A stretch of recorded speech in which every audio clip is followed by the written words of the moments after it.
This project in particular is creating a bridge that can combine a Western medium with the traditional classical Arabic medium, the Takht ensemble, which was really the ensemble that performed the classical Arab musical repertoire from the turn of the 19th century into the mid-20th century.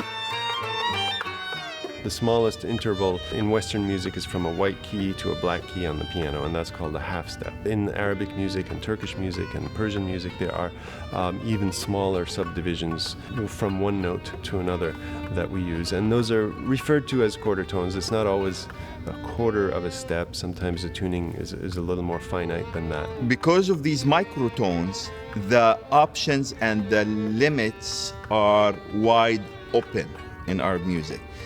So I'll give you an example. I could play.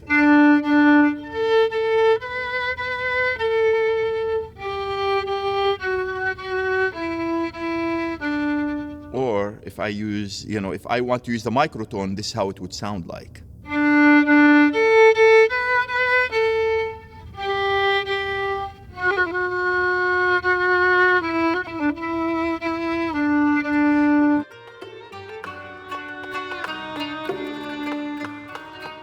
Arabic music or Arabic modes and maqam, they are tricky to harmonize. Of course, when you harmonize a quarter note, it will not sound like a chord that you'll play on the piano. But when it's played correct, it will create a very nice acoustic phenomena. It will vibrate.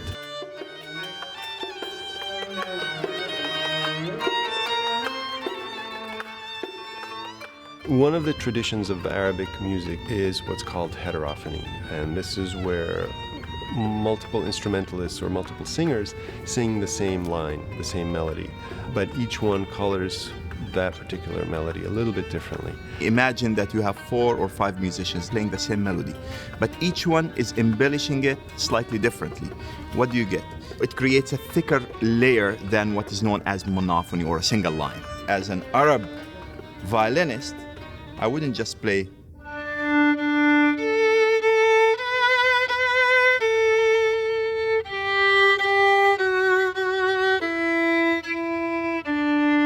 have to actually embellish it, bring those spices. So I could do it something like this.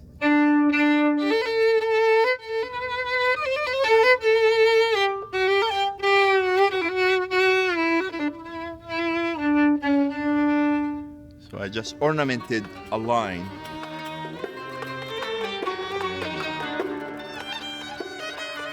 To ask a Western choir, and especially an excellent one such as this, to sing the entire work in unison, I think would eventually get dull. There are moments when you need the power of unison, and it's something you know, as a composer, you certainly take advantage of. But knowing their capabilities, I really took advantage to write for them. They don't have too far to stray from their comfort zone, with the exception of a couple of spots when I asked them to sing some quarter tones. Knowing their tradition as well, I really kept it within that language, and also knowing the tradition of the Takht, I kept it within their language mostly. And then there are times when one crosses over into the zone of the other, and hopefully that's when things get really exciting.